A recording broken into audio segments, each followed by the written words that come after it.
Sa ngalan ng Ama at ng Anak at ng Espiritu Santo. Panginoon, isugo mo ang iyong espiritu at pagpanibaguhin mo ang muka ng aming mundo.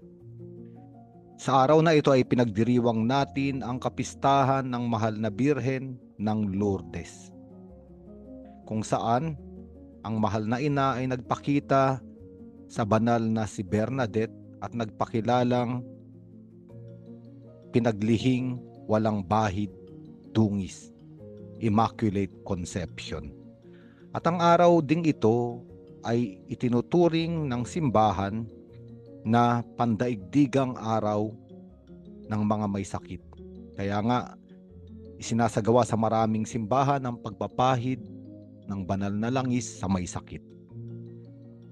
At ang ating ebanghelyong pagninilayan ay ang ebanghelyo sa kapistahang ito mula kay San Juan, Kabanata 2, talata 1 hanggang 11. At sa ebanghelyong ito, makikita natin na si mahal na Birheng Maria, si Hesukristo at ang kanyang mga alagad ay nasa kasalan sa Kana doon sa Galilea.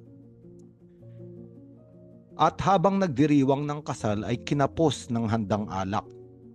Kaya't sinabi ng ina ni Jesus sa kanya, "Anak, naubusan sila ng alak."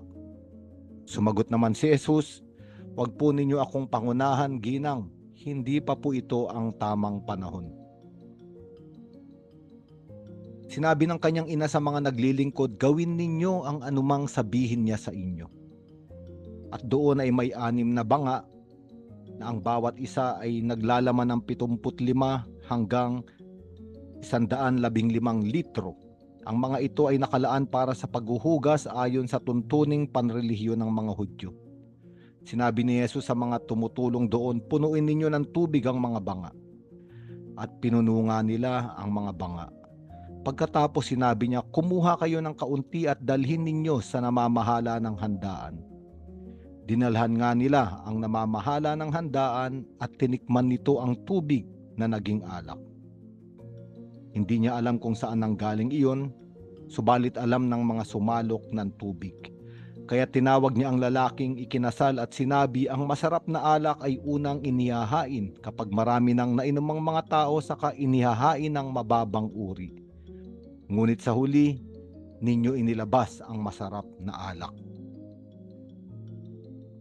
At makikita natin na sa Ebanghelyo ni San Juan, ang unang himala o ang unang tanda na ginawa ni Jesucristo ay ang pagpapalit ng tubig patungo sa pagiging alak, o ginawang alak ang tubig.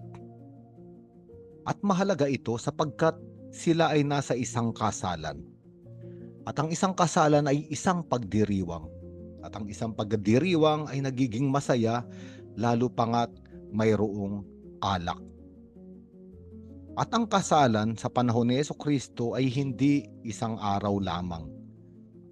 Ito ay tumatagal ng ilang mga araw, minsan pa nga ay umaabot ng 1 linggo ayon sa mga eksperto sa kulturang Hudyo. Kaya nga naman kapag naubusan ng alak ang kasalan, ito'y magiging malaking kahihiyan sa buong sambayanan at magiging usap-usapan na tila ba hindi nagampanan ng lalaking ikinasal ang kanyang responsibilidad na maghanda ng piging. At sa ganitong kalagayan, makikita natin na nagbabantay ang mahal na Birhen. Alam niya ang nangyayari at noong nakita niya ang suliranin na mawawala ang kahulugan ng pagdiriwang, mawawala ng piging at mabibigo ang mga ikinasal, siya ay lumapit sa kanyang anak at namagitan. Wala na silang alak. Ngunit sinabi ni Jesucristo na hindi pa ito ang tamang panahon. Bagamat sinasabi ito ni Jesucristo sapagkat isang araw sa tamang panahon ay ibibigay niya ang alak, ang kopa ng alak na walang iba kundi ang dugo ng bago at walang hanggang tipan, noong siya ay ipinako na sa krus at sinibat ang kanyang tagiliran at doon ay dumaloy ang tubig at dugo. Ngunit sa oras na ito, sinabihan ni Jesucristo ang mga tumutulong doon na punuin ang 6 na malalaking banga o tapayan ng tubig at kumuha roon at isalin doon sa namamahala ng kasalan, at doon naging alak ang tubig.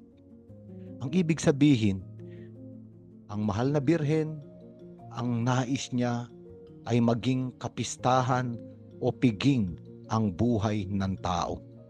At siya ay mamamagitan sa kanyang anak upang ang isang buhay na walang lasa, katulad ng tubig na sumisimbolo sa lumang alituntunin ng relihiyon ng mga Hudyo, ay mapalitan ng pagdiriwang na nilalarawan ng alak. Kaya nga sa araw na ito ay kapistahan ng ating ina, ng mahal na Birheng Maria. Nakikita niya ang ating buhay. Nalalaman niya na sa gitna ng paglalakbay sa buhay na ito, maaari ay nauubusan na tayo ng alak. Ang ibig sabihin ay nawawala na ng saya at ligaya.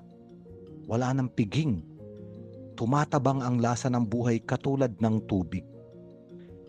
Maraming mga tao ay wala ng ligaya sa kanilang kasal.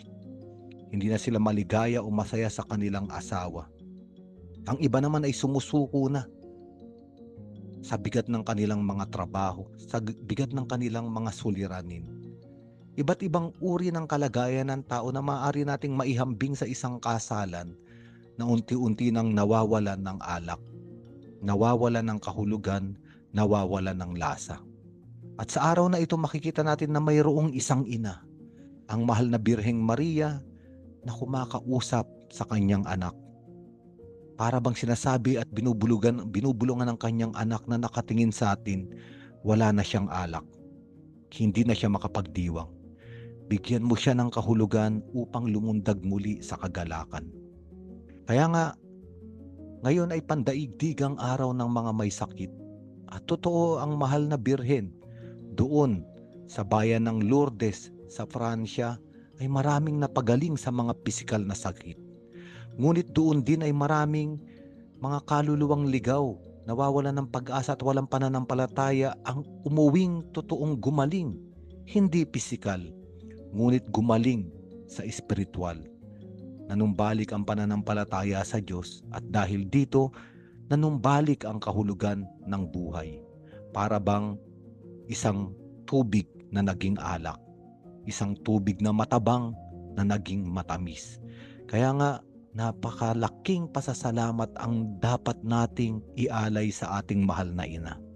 Hindi siya humihintong mamagitan sa kanyang anak upang ang ating mga buhay ay maging tulad ng isang maligayang kasalan.